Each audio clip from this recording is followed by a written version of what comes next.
오늘도 어김없이 인사를 드리는 크립토 마토입니다. 달러가 약간 반등해주고 있는 가운데 미국 증시는 일제히 소폭 하락, 내일 미국 제조업 지수 발표를 앞두고 시장이 약간 긴장하고 있는 것이 아니겠느냐. 그러한 예측이 나오고 있는 가운데 비트코인 역시 하락. 어제 영상에서 비트코인 조정 가능성에 대해서 이 분석들이 나왔었는데 오늘 그대로 맞아 떨어져 주면서 63,460달러. 지금까지 하루 만에 대략적으로 3.65% 하락이 나오고 있습니다. 자, 그나마 다행인 것은 비트코인 하락에 비해서 알트코인들이 그나마 잘 버텨주고 있다는 것이 아닐까. 비트코인의 조정 어디까지 나오게 될 것인지 뒤에서 추가적인 분석 보도록 하겠습니다. 자, 그리고 오늘 제롬 파월 연준 의장의 연설이 예정이 되어 있다고 하는데요. 그 전에 앞서가지고 연준 총재들 금리 인하에 대한 이런저런 발언들을 이어갔었다라고 합니다. 첫 번째로는 연준의 대표적인 비둘기파 시카고 연준 총재는 연준은 고용시장이 약화될 때까지 기다려서는 안 된다라면서 추가적인 금리 인하가 필수적이다라고 이야기를 했으며 애틀란타 연준 총재 역시 노동시장이 예상치 못한 약세를 보일 경우 0.5% 추가 금리 인하를 고려해야 된다라고 밝혔습니다. 그리고 내일 발표되게 될 ISM 제조업 지수 당연히 연준이 금리를 결정하는데 영향을 끼칠 수가 있겠고요. 비트코인이 조정을 받자 비트코인이 하락한다라면서 여기에 대한 이유를 매체에선 찾기 시작했는데 마찬가지로 해당 제조업 지수를 앞두고 비트코인 매도 압력이 올라갔다라고 코인데스크에서는 밝히고 있었습니다. 그들은 이야기하기를 지난 6월 이후 미국 ISM 제조업 지수가 발표되는 매월 첫 주에는 비트코인 가격이 10% 안팎으로 하락하는 장면들이 목격이 되었었다.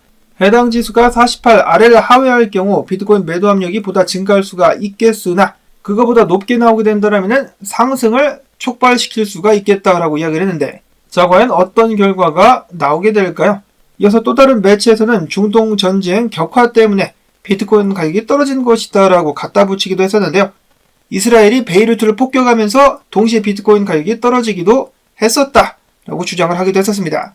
근데 사실상 비트코인 가격이 지금 빠지고 있는 이유는 양 조정이죠. 그동안에 과매수가 되었었기 때문에 조정이 나오고 있는 것이다라고 테넥스 리서치의 창업자는 밝혔습니다. 비트코인은 단기적으로 과매수가 됐다. 자, 그럼에도 불구하고 이제 4분기가 시작되게 될 텐데 이번 조정 후에 4분기 낙관적으로 보인다. 연준이 금리를 0.5% 추가로 인하할 것이라는 기대감과 중국이 최근 발표한 대규모 부양책 이들 덕분에 4분기 지속적인 상승이 이어질 것이다라고 그는 밝혔습니다. 그리고 또한 앞에서 언급을 드렸다시피 제롬 파웰이 테네시에서 열리는 전국 기업 경제학회에서 연설을 하게 될 예정이기 때문에 여기서 뭐라고 할지가 또 시장에 영향을 끼칠 수가 있겠습니다. 참고로 하루가 늦은 미국 같은 경우는 내일부터 4분기가 되겠고요. 또한 월봉 마감을 오늘 하게 되겠죠. 이어서는 오늘 비트코인 조정을 예상했었던 센티멘트에서는 이렇게 이야기를 하고 있습니다. 비트코인이 새로운 최고치 달성까지는 시간이 걸릴 수가 있겠다. 즉 많은 사람들이 떡상을 예상을 하고 있는데 비트코인은 대부분의 사람들의 예상과는 반대로 하기 때문에 대중의 기대감이 진정될 때까지 전고 돌파는 시간이 걸릴 것이다라고 이야기를 하면서 최근 소셜미디어 동향을 보면은 비트코인 떡상을 예측하고 있는 게시글이 1.8배의 하락보다 더 많다라고 합니다. 그러면서 센티멘트 측에서는 덧붙이기를 역사적으로다가 시장은 항상 대중의 기대와 반대로 움직였다라는 분석을 남겼습니다. 많은 사람들이 10월부터 시작해가지고 4분기 마지막까지 암호화폐 시장의 상승을 예상하고 있는데 자, 그렇다는 것은 상승하지 못할 가능성이 있다는 것인가? 여러 가지로 기대가 되는 10월입니다. 개인적으로는 쏠 것 같습니다. 대통령 선거 이제 5주인가 밖에 남지 않았죠? 10월 초중반까지는 조정이 나올 수 있겠지만 그 후부터는 상승이 이어지지 않을까. 크립토 쿼언트의 쭈기영 대표 역시 쇼쟁이들에게는 미안한 이야기일지는 모르겠지만은 나는 비트코인 여전히 상승 사이클 한가운데 있다라고 예상을 한다. 온체인 데이터를 보자.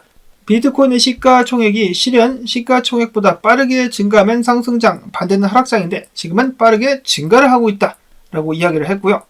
이를 거들기라도 하듯이 크립토 쿼언트의 기고자 시그널 쿼언트도 이야기하기를 시장 상승 사이클 여부를 판단하는 지표 중의 하나인 비트코인 수익 상태 비율이 80% 수준을 보이고 있다. 과거 강세장 사이클에도 이 비율은 항상 80% 이상을 유지를 했었다. 일시적으로다가 80%를 하회했던 때도 있었지만은 이는 저점 매수 기회였을 뿐 지금은 상승장이 이어지고 있다라고 이야기를 했었습니다. 그리고 방송을 하다 보면은 몇몇 분들께서는 왜 전부 다 상승한다라는 의견밖에 전하지 않느냐, 반대 의견도 전해야 되는 것 아니냐, 4분기 때 떨어질 수 있다라고 이야기를 하는가 하면은 어떤 분들은 떨어진다라는 분석 공유하지 마라, 내 투자에 영향이 온다라고 이야기를 하시기도 하는데요. 저는 당연히 있는 그대로 여러분들께 정보를 전달해 드리고 있고 개인적으로는 올라간다라고 생각을 했기 때문에 그동안에 상승하는 방향으로다가 말씀을 드리는 것인데, 당연히 절대라는 것은 없기 때문에 떨어질 가능성이 있겠죠. 거기에 맞춰서 그런 상황이 발생했을 때 대응을 할 수 있도록 해야겠는데, 자, 예를 들어 가지고 앞에서는 많은 사람들이 비트코인 가격이 추가적으로 떡상할 것이다 라고 이야기를 했지만은 글래스노드의 수석 분석가 같은 경우는 많은 사람들이 비트코인 100만 달러 넘어간다라고 이야기를 하고 있지만은 내가 봤을 때 매도 리스크 비율을 봤을 때 이번 사이클의 상승 추세가 거의 끝나가고 있다라고, 상승장이 마무리가 되어가고 있다라고 주장을 하기도 했었습니다. 다른 의견들이 있다라는 것이죠. 자, 근데 여러분들도 보시면 아시겠지만은 금리 인하의 일은 양적 완화에 대한 기대감, 누가 미국의 대통령이 되든지 간에 돈은 풀릴 수밖에 없기 때문에 그런 것에 대한 기대감과 더불어 가지고 비트코인 ETF의 어마어마한 수요 등등을 봤을 때 객관적으로다가 상승을 보는 것이 맞지 않나. 그러면 또 몇몇 분들은 야야야야 그게 말이 되냐? 개미들이 다 올라타 있는데 누가 데리고 올라가냐? 개미들 부자 만들어준다고 누가 그래? 라고 이야기를 할 수도 있겠는데요. 근데 뭐 개미들 많이 턴 것 같은데 아닌가요? 어찌됐거나 결론은 뭐냐? 이렇게 보면 이렇게 될 것 같고 저렇게 보면 저렇게 될 것 같으니까 결국은 본인이 판단을 하는 수밖에는 없겠다 라고 말씀을 다시 드려봅니다. 자, 그리고 암호화폐 채굴 업자들 같은 경우는 비트코인의 떡상을 계속해서 예측을 하고 있는데요. 클린스파크의 CEO 역시 이번 사이클 고점을 20만 달러로 보고 있었습니다. 앞으로 18개월 내에 20만 달러까지 가게 되지 않겠느냐. 그리고 대통령 선거가 끝나게 되고 나면은 불확실성이 줄어든다. 즉 악재 해소와 함께 오히려 떡상을 하게 될 것이다라고 이야기를 했습니다.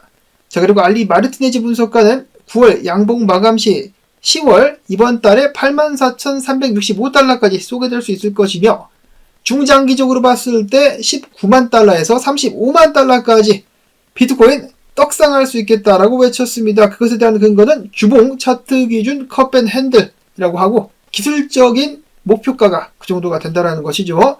19만 달러에서 35만 달러 사이 좀 가지야. 그리고 9월 월봉 마감 같은 경우는 충분히 양봉으로 마감이 되겠습니다. 지금 하락을 했지만 그래도 지금까지 7.75% 상승을 기록하고 있는 비트코인 월봉. 렉트 캐피탈 분석가는 자, 조정은 조정이고 차트를 보면은 확실히 더 높은 고점을 찍었음을 알 수가 있겠다는 점을 강조를 했습니다. 그래서 여기까지 내려와가지고 조정을 받을지언정 더 높은 저점을 기록하면서 위로 쏘게될 가능성에 기대를 걸고 있다는 것이죠. 자, 그렇다면 조정은 어디까지 나올 수가 있을 것인가? 먼저 로이 분석가는 이렇게 보고 있습니다. 62,400달러까지도 한번 내려올 수가 있겠다. 다음으로 크립토 뉴보 분석가 역시 비슷한 의견인데요. 62,300달러 선까지, 62,000달러 선까지 내려왔다가 거기서부터 반등을 기대해 볼 수 있을 것이다라고 이야기를 했습니다. 다음으로 매크로 CRG 분석가, 비트코인이 지금 63,000달러대 지지 구간이자 4시간봉 202평 자리에서 지지를 받고 있는데 그와 동시에 4시간봉 기준으로다가 히든 상승 다이버전스가 발생을 하고 있다. 자, 그럼에도 불구하고 기존에 있었던 이 저점 62,000달러 초반 그 아래까지 살짝 훅 내렸다가 다시 반등할 가능성도 충분히 있다라고 이야기를 했습니다. 그렇게까지 내려가게 된다라면 밑에서 롱 치고 있었던 사람들 뚝배기가 다 날아갈 수가 있겠죠. 일단 지속되고 있는 비트코인 조정, 하루빨리 또 조정이 마무리될 수 있기를 바라보고. 자, 그리고 오늘 아르헨티나의 하비에르 밀레이 대통령이 엘살바도르의 나이프 부켈레 대통령을 방문해가지고 회담을 갖기도 했었다라고 하는데요. 자, 나이프 부켈레 대통령은 말이 필요 없죠. 비트코인 매니아. 그리고 밀레이 대통령이 겁나게 좋아하는 트럼프도 이제는 비트코인 매니아. 자, 이렇게 되면 아르헨티나도 조만간에 비트코인을 국가적인 차원에서다가 중요하게 받아들이지 않을까라는 기대감을 갖지 않을 수가 없겠는데요. 아르헨티나 역시 하베르 밀레이 대통령이 자리를 잡고 나서 인플레이션율이 급격하게 떨어진 것으로 긍정적인 방향으로 흐르고 있다는 평가를 받고 있습니다. 여기다가 딱 비트코인까지 얹어주면은 금상첨화. 자, 다음으로는 이더리움 차트입니다. 제키스 분석가. 최근에 그래도 좀 반등을 보여줬었던 이더리움. 아직 지대로 시작도 안 했다. 2,750달러 위에서 안착하는 순간 더욱더 높은 추가적인 상승을 기대해 볼 수 있을 것이다라고 이야기를 하면서 이더리움이 비트코인 차트를 따라가지고 쭉쭉 쏘게 될 것이다라고 이야기를 했습니다. 자, 다음으로 트레이더 엑소 분석가 세이 차트를 보면서 내가 지난 6개월 동안 겨우 요거 먹으려고 세이 상승을 기다렸던 것이 아니다. 지금부터 조정이 마무리되고 나서 중요 자리까지 다시 올라왔을 때 그때부터 다시 롱 간다라고 외쳤습니다. 여기부터 여기까지, 그리고 이 자리를 이제 지지로 바꿀 수 있으면은 고점까지 한번 노려볼 수가 있겠죠. 이어서는 어제와 오늘 추가적으로 물량이 풀린 암호화폐들 목록 잠깐 살펴보도록 하겠습니다. 첫 번째로는 옵티미즘입니다. 그리고 해당 날짜 같은 경우는 미국 기준입니다. 한국 날짜가 아니라 미국 기준으로 9월 30일 9시 지났죠.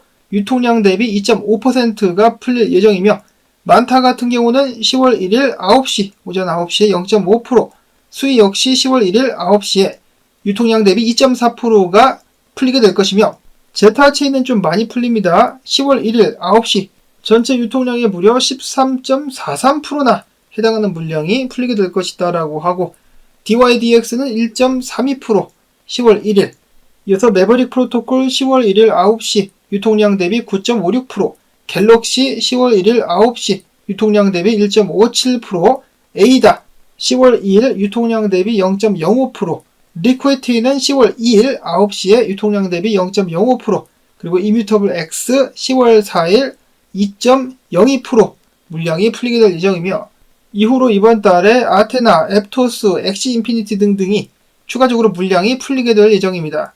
이렇게 물량이 풀려가지고 시장에 나오더라도 분위기가 괜찮으면 전부 다 흡수가 가능한데 과연 해당 코인들 어떤 움직임을 보여주게 될 것인지. 마지막으로는 국내 뉴스, 이번에는 사기가 아니라 해킹 사건이라고 하는데요. 카카오 계열사 임원이 코인 100억 원어치를 해킹당했다라고 합니다. 자, 이것은 누구 잘못인지 모르겠는데 한번 들어보시죠. 피해 임원 A씨는 지난 2022년 3월 생면부지의 타인, 그러니까 해커죠. 해커가 본인 명의로 알뜰폰을 개통하고 카카오톡 등 A씨의 SNS 계정에 접근한 사실을 최근에 확인할 수가 있었다고 합니다. 해커는 해당 임원의 명의로 개통한 알뜰폰을 이용 카톡 계정의 비번을 변경한 후에 임원의 카카오톡 지갑을 탈탈 털어가지고 돈을 다 빼갔다. 자, 이렇게 되면은 이것은 과연 누구 잘못인가요? 쉽게 뚫린 카카오 지갑 탓인가, 아니면은 타인에게 아무 생각 없이 폰을 개통해준 통신사 탓인가?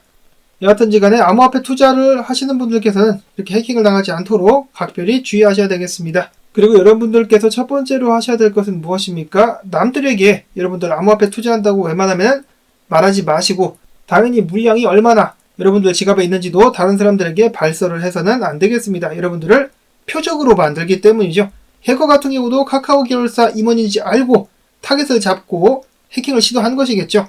인증하면서 남들에게 여러분들 지갑 보여주지 마시고, 또한 장토 물량 같은 경우는 하드웨어 지갑 등등을 활용하면서 안전하게 투자를 이어가실 수 있기를 바라면서, 나온 정보들이 여러분들께 도움되셨다면 오늘도 토마토 채널 도와주자 광고 영상 재생한 편만이라도 마지막까지, 그리고 좋아요 및 댓글 부탁을 드리면서 저는 다음에 새로운 소식 가지고 또 인사를 드리도록 하겠습니다. 안녕히 계십시오.